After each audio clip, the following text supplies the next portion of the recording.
School में आपका हार्दिक स्वागत है। आज हम कक्षा 6 विषय हिंदी पाठ 8 राजा का हिस्सा के बारे में पढ़ेंगे। इस कहानी में एक प्रजावत्सल राजा का वर्णन है। राजा प्रजा की कठिनाइयों में हमेशा उसकी मदद के लिए तैयार रहते हैं। आ कहानी अंदर एक प्रजावत्सल એટલે પ્રજાપ્રેમી રાજાનું વર્ણન કરવામાં આવ્યું છે।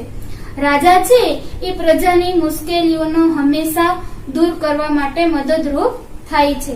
રાજા ભોજ બટે પ્રજાવત્સલ थे। રાજા ભોજ ખૂબ જ પ્રજાપ્રેમી હતા। પ્રજાવત્સલ यानी प्रजा प्रेमी।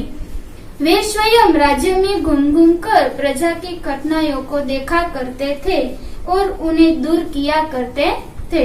કે રાજા ભોજ છે એ રાજ્યની અંદર ફરી ફરી અને પ્રજાની જે મુશ્કેલીઓ છે એ જોતા અને પોતે દૂર કરતા હતા। स्वयं यानी पोते। एक दिन राजा अपनी रानी के साथ रथ पर सवार होकर राज्य का भ्रमण कर रहे थे। एक दिवस राजा तेनी रानी साथे रथ पर राज्यમાં ફરવા નીકળ્યા। ભ્રમણ એટલે કે ફરવું। वे राज्य से बहुत दूर निकल गए थे।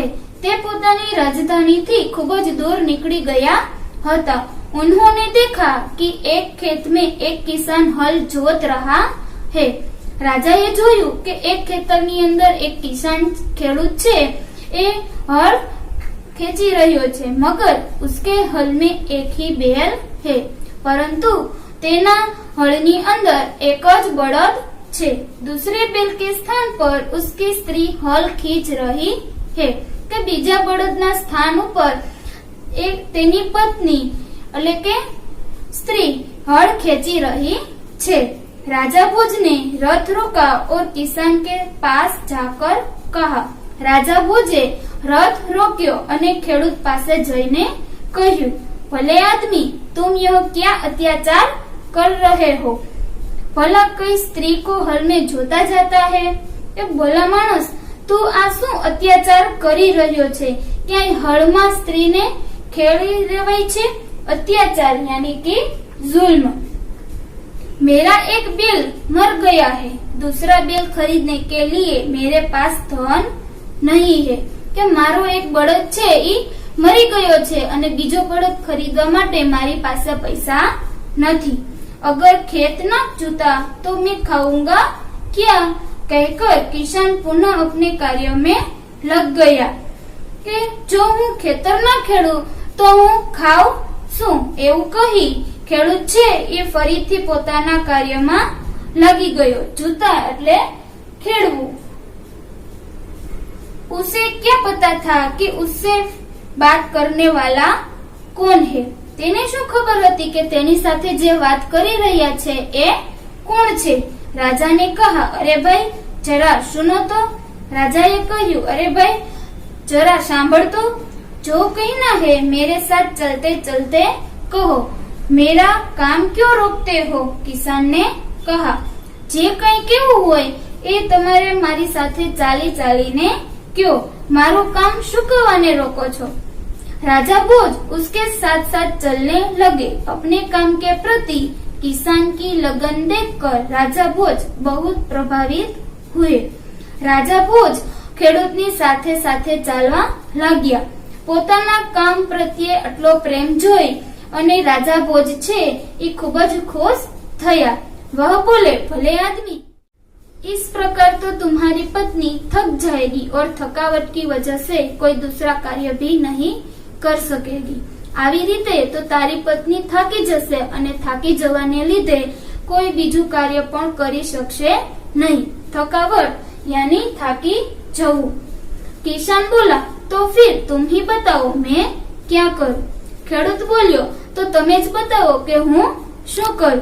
રાજા ने कहा, तुम मेरे साथ चलो, मैं अपना एक बैल तुम्हें दे देता हूँ। રાજાએ કહ્યું, તું મારી સાથે ચાલ, मारो एक बड़द छे हूँ तने आपी दऊ छू, मगर इतनी देर मुझे काम रोकना पड़ेगा, तुम ही बैल ला दो। किसान ने बोला, परंतु आटला समय मारे मारू काम रोकવું પડશે, તમે જ બળદ આપી દો। अच्छा, ऐसा करो, तुम अपनी पत्नी को रथ के पास भेज दो। सारू, એવું કરો, તમે તમારી પત્નીને રથ પાસે મોકલી દો। वह मेरी पत्नी से बैल ले आएगी। તે મારી પત્ની સાથે બળદ લઈ આવશે।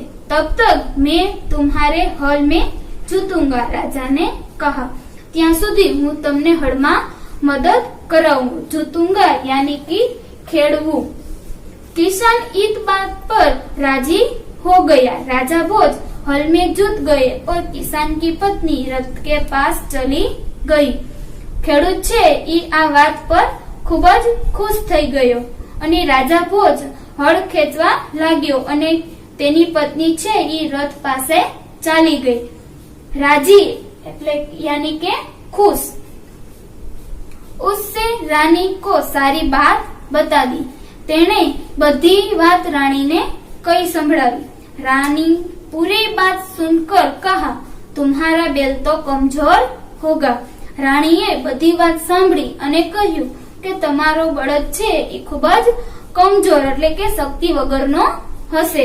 वह हमारे बैल का सामना नहीं कर सकेगा, इसलिए तुम दोनों ही बैल ले जाओ।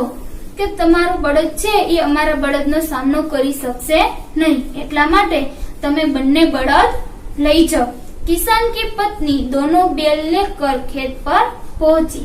ખેડૂતની પત્ની બંને બળદ લઈ અને ખેતરે પહોંચી। કિસાન બહુ પ્રસન્ન હુઆ। ખેડૂત છે એ ખૂબ જ ખુશ થઈ ગયો। રાજા ભોજને કહા, અગર કભી કોઈ દિક્કત હો તો મેરે પાસ આના। રાજા ભોજે કહ્યું કે અરે કઈ પણ તમારે પરેશાની હોય તો મારી પાસે આવજો। દિક્કત यानी परेशानी। कहकर राजा भोज ने उसे अपना परिचय दिया तो किसान बहुत शर्मिंदा हुआ। આવું કહી અને રાજા ભોજે પોતાનો પરિચય આપ્યો તો ખેડૂત છે એનું શરમથી માથું ઝૂકી ગયું। वह बार-बार किसान है वो बार-बार राजा से माफी मांगने लगा, क्षमा मांगने लगा। કે વારંવાર છે ઈ માફી માંગવા लाग्यो। क्षमा यानी माफी। राजा प्रसन्न होकर वापस चल गए કે राजा छे એ ખૂબ જ खुश થઈ અને ત્યાંથી ચાલી ગયા। उस बार उस किसान के खेत में बहुत अच्छी फसल हुई। એજ વખતે ખેડૂતના ખેતરની અંદર ખૂબ જ સારો એવો પાક આવ્યો। उसके आश्चर्य का ठिकाना न रहा। उसने देखा कि खेत के जितने हिस्सों में राजा भोज ने जोता था उसमें मोती उगे थे, बाकी के हिस्से में उम्दा किस्म के गेहूं उगे थे। કે તેના આશ્ચર્યનો પાર ન રહ્યો। જ્યારે એને જોયું કે ખેતરની અંદર જેટલા ભાગની અંદર જ્યારે રાજા ભોજે ખેડ્યું હતું એટલા ભાગની અંદર મોતી ઉગ્યા હતા અને બાકીના ભાગની અંદર ઉત્તમ પ્રકારના ઘઉં ઉગ્યા હતા। હિસ્સે यानी कि ભાગ। ઉમદા કિસ્મ એટલે કે ઉત્તમ પ્રકારનું અને गेहूं એટલે ઘઉં। राजा ने कहा, ये मोती तुम्हारे खेत में उगे हैं, इन पर तुम्हारा हक है। કે રાજા ભોજે કહ્યું કે આ મોતી છે એ તમારા ખેતરની અંદર ઉગ્યા છે, આમાં તમારો અધિકાર છે। इन्हें तुम्हें अपनी अधिकार में रखो, આને તમે તમારા અધિકારની અંદર રાખો। नहीं महाराज, यह आपके परिश्रम का प्रताप है। नहीं महाराज, આ તમારા પરિશ્રમનો प्रताप छे। हक यानी अधिकार, परिश्रम यानी मेहनत। इसलिए मैं इन्हें नहीं ले जाऊंगा। मेरी प्रार्थना है कि आप इन्हें राजकोष में जमा कर ले और गरीबों की भलाई के लिए काम में ले। ना महाराज, आने हूँ लई जाइस नहीं। मारी विनंती छे कि आ तमे राजना खजानानी अंदर राखो અને गरीब माणसों माटे तेनो उपयोग करो। किसान की बात सुनकर राजा बहुत प्रसन्न हुए और उन्होंने मोती स्वीकार कर लिए। ખેડૂત છે એ ખેડૂતની વાત સાંભળી રાજા ભોજ છે એ ખૂબ જ ખુશ થઈ ગયા અને તેને મોતી છે એ સ્વીકાર કરી લીધા। चलो बच्चों, अब हम बारी बारी शब्दों की समझौती लेते हैं।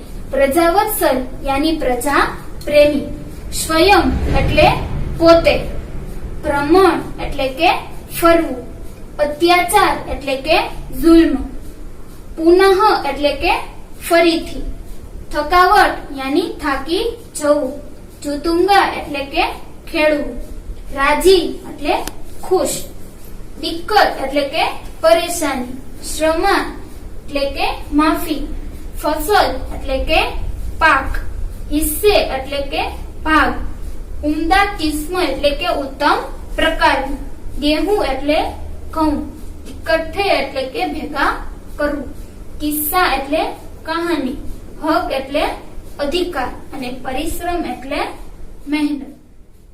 तो मैं आशा रखती हूँ कि आपको ये कहानी बहुत पसंद आई होगी। ऐसी ही दूसरी कहानी हम फिर लेके आएंगे। तब तक के लिए धन्यवाद।